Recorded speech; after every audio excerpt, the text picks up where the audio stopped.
Leitura diária da Bíblia. Hoje, dia 14 de dezembro de 2024, iremos ler a Carta de Tiago. Prefácio e saudação. Capítulo 1. Tiago, servo de Deus e do Senhor Jesus Cristo, às 12 tribos que se encontram na diáspora. Saudações. Os benefícios das provações. Meus irmãos, tenham por motivo de grande alegria o fato de passarem por várias provações, sabendo que a provação da fé que vocês têm produz perseverança.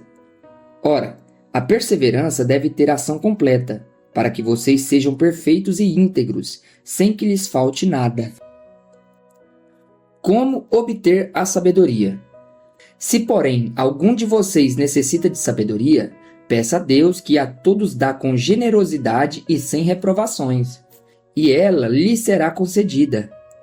Peça-a, porém com fé, em nada duvidando, pois o que duvida é semelhante à onda do mar, impelida e agitada pelo vento. Que uma pessoa dessas não pense que alcançará do Senhor alguma coisa, sendo indecisa e inconstante em todos os seus caminhos. Pobreza e riqueza. O irmão de condição humilde glorie-se na sua exaltação, e o rico na sua humilhação, porque ele passará como a flor do campo. Porque o sol se levanta com o seu calor ardente, a planta seca, a sua flor cai, e a formosura do seu aspecto desaparece. Assim também o rico murchará em seus caminhos. Provação e tentação. Bem-aventurado é aquele que suporta com perseverança a provação, porque depois de ter sido aprovado, receberá a coroa da vida, a qual o Senhor prometeu aos que o amam. Ninguém, ao ser tentado, diga: sou tentado por Deus, porque Deus não pode ser tentado pelo mal e Ele mesmo não tenta ninguém. Ao contrário, cada um é tentado pela sua própria cobiça, quando esta o atrai e seduz. Então a cobiça, depois de haver concebido, dá à luz o pecado, e o pecado, uma vez consumado, gera a morte. Não se enganem, meus amados irmãos. Toda boa dádiva e todo dom perfeito vem lá do alto, descendo do Pai das luzes, em quem não pode existir variação ou sombra de mudança. Pois, segundo o seu querer, ele nos gerou pela palavra da verdade, para que fôssemos como as primícias das suas criaturas. A prática da palavra de Deus. Vocês sabem estas coisas, meus amados irmãos. Cada um esteja pronto para ouvir, mas seja tardio para falar, e tardio para ficar irado, porque a ira humana não produz a justiça de Deus. Portanto, deixando toda impureza e acúmulo de maldade, acolham com mansidão a palavra implantada em vocês, a qual é poderosa para salvá-los. Sejam praticantes da palavra e não somente ouvintes, enganando a vocês mesmos. Porque se alguém é ouvinte da palavra e não praticante, assemelha-se àquele que contempla o seu rosto natural no espelho, pois contempla a si mesmo, se retira e logo esquece como era a sua aparência. Mas aquele que atenta bem para a lei perfeita, lei da liberdade, e nela persevera, não sendo ouvinte que logo se esquece, mas operoso praticante, esse será bem-aventurado no que realizar. Se alguém supõe ser religioso, mas não refreia sua língua, está enganando a si mesmo. A sua religião é vã. A religião pura e sem mácula para o nosso Deus e Pai é esta: visitar os órfãos e as viúvas nas suas aflições e guardar-se incontaminado do mundo. Não deve haver parcialidade. Capítulo 2. Meus irmãos, vocês não podem ter fé em nosso Senhor Jesus Cristo, o Senhor da Glória, e ao mesmo tempo tratar as pessoas com parcialidade. Porque se entrar na sinagoga de vocês um homem com anéis de ouro nos dedos, vestindo roupa luxuosa, e entrar também um pobre muito mal vestido, e vocês derem um tratamento especial ao que está vestido com a roupa luxuosa, dizendo: você sente-se aqui no lugar de honra, e disserem ao pobre: você fique em pé, ou sente-se ali, abaixo do estrado dos meus pés. Será que vocês não estão fazendo distinção entre vocês mesmos e julgando as pessoas com critérios errados? Escutem, meus amados irmãos. Por acaso Deus não acolheu os que para o mundo são pobres para serem ricos em fé e herdeiros do reino em que ele prometeu aos que o amam? No entanto, vocês desprezam os pobres. Por acaso não são os ricos que oprimem vocês e não são eles que os arrastam para os tribunais? Não são eles os que blasfemam o bom nome que foi invocado sobre vocês? Se vocês de fato observam a lei do reino, conforme está na Escritura, ame o seu próximo como a si mesmo, fazem bem. Se, no entanto, vocês tratam as pessoas com parcialidade, cometem pecado, sendo condenados pela lei como transgressores. Pois quem guarda toda a lei, mas tropeça em um só ponto, se torna culpado de todos. Porque aquele que disse, não cometa adultério, também ordenou, não mate. Ora, se você não comete adultério, porém mata, acaba sendo transgressor da lei. Assim, falem e vivam como pessoas que serão julgadas pela lei da liberdade. Porque o juízo é sem misericórdia sobre quem não usou de misericórdia. A misericórdia triunfa sobre o juízo. A fé sem obras é morta. Meus irmãos, qual é o proveito se alguém disser que tem fé, mas não tiver obras? Será que essa fé pode salvá-lo? Se um irmão ou uma irmã estiverem com falta de roupa e necessitando do alimento diário, e um de vocês lhes disser, vão em paz, tratem de se aquecer e de se alimentarem bem, mas não lhes dão o necessário para o corpo, qual é o proveito disso? Assim também a fé, se não tiver obras, por si só está morta. Mas alguém dirá, você tem fé e eu tenho obras. Mostre-me essa sua fé sem as obras, e eu, com as obras, lhe mostrarei a minha fé. Você crê que Deus é um só? Faz muito bem. Até os demônios creem e tremem.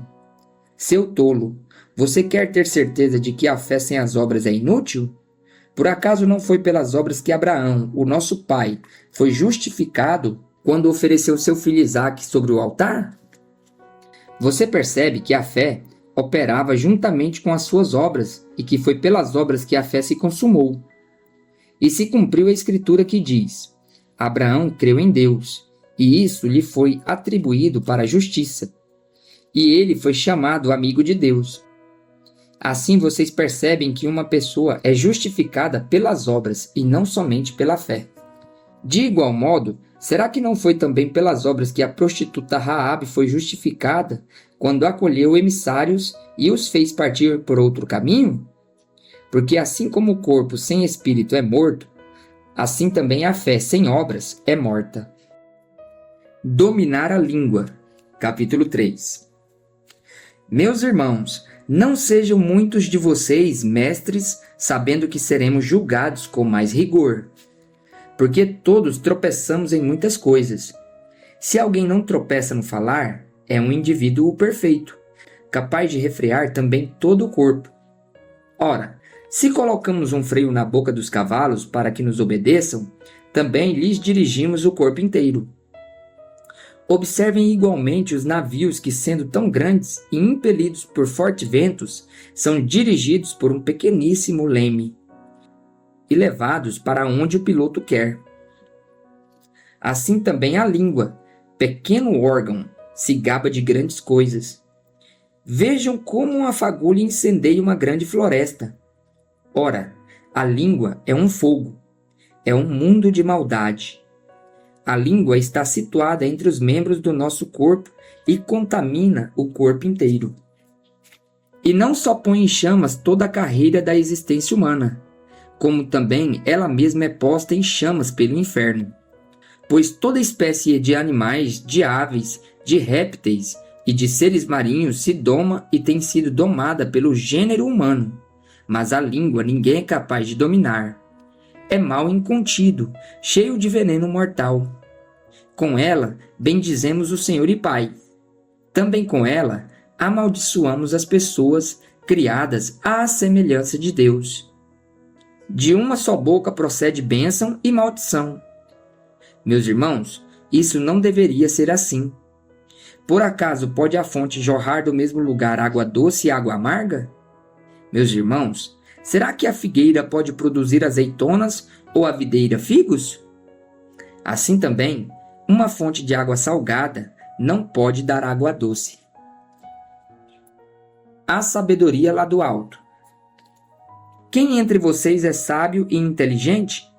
Mostre as suas obras em mansidão de sabedoria, mediante a sua boa conduta. Se pelo contrário vocês têm em seu coração inveja, amargura e sentimento de rivalidade, não se gloriem disso, nem mintam contra a verdade. Esta não é a sabedoria que desce lá do alto. Pelo contrário, é terrena, animal e demoníaca. Pois, onde há inveja e rivalidade, aí há confusão de toda espécie e de coisas ruins. Mas a sabedoria lá do alto é, primeiramente, pura, depois pacífica, gentil, amigável, cheia de misericórdia e de bons frutos, imparcial, sem fingimento. Ora, é em paz que se semeia o fruto da justiça, para os que promovem a paz. Amizade com o mundo. Capítulo 4.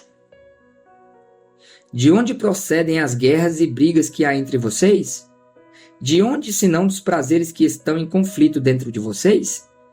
Vocês cobiçam e nada têm. Matam e sentem inveja, mas nada podem obter. Vivem a lutar e a fazer guerras. Nada têm porque não podem. Pedem e não recebem, porque pedem mal, para esbanjarem em seus prazeres. Gente infiel, vocês não sabem que a amizade do mundo é inimizade contra Deus? Aquele, pois, que quiser ser amigo do mundo se torna inimigo de Deus. Ou vocês pensam que é em vão que a Escritura diz: é com ciúme que por nós anseia o Espírito, que ele fez habitar em nós. Mas ele nos dará cada vez mais graça. Por isso diz: Deus resiste aos soberbos, mas dá graça aos humildes. Portanto, sujeitem-se a Deus, mas resistam ao diabo, e ele fugirá de vocês. Cheguem perto de Deus, e ele se chegará a vocês. Limpem as suas mãos, pecadores. E vocês que são indecisos, purifiquem o coração. Reconheçam a sua miséria, lamentem e chorem. Que o riso de vocês se transforme em pranto, e que a alegria de vocês se transforme em tristeza. Humilhem-se diante do Senhor, e Ele os exaltará. Não julguem os outros. Irmãos, não falem mal uns dos outros. Aquele que fala mal do irmão ou julga o seu irmão fala mal da lei e julga a lei. Ora, se você julga a lei, não é observador da lei, mas juiz.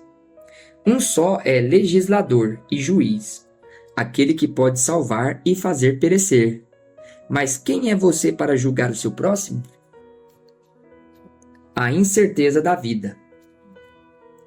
Escutem agora vocês que dizem: hoje ou amanhã iremos para a cidade tal, e lá passaremos um ano, e faremos negócios e teremos lucros. Vocês não sabem o que acontecerá amanhã. O que é a vida de vocês? Vocês não passam de neblina que aparece por um instante e logo se dissipa. Em vez disso, deveriam dizer: se Deus quiser, não só viveremos, como também faremos isto ou aquilo. Agora, entretanto, vocês se orgulham das suas arrogantes pretensões. Todo orgulho semelhante a esse é mau. Portanto, aquele que sabe que deve fazer o bem e não o faz, nisso está pecando. Aviso aos ricos. Capítulo 5. Escutem agora, ricos. Chorem e lamentem por causa das desgraças que virão sobre vocês. As suas riquezas apodreceram, e as suas roupas foram comidas pelas traças.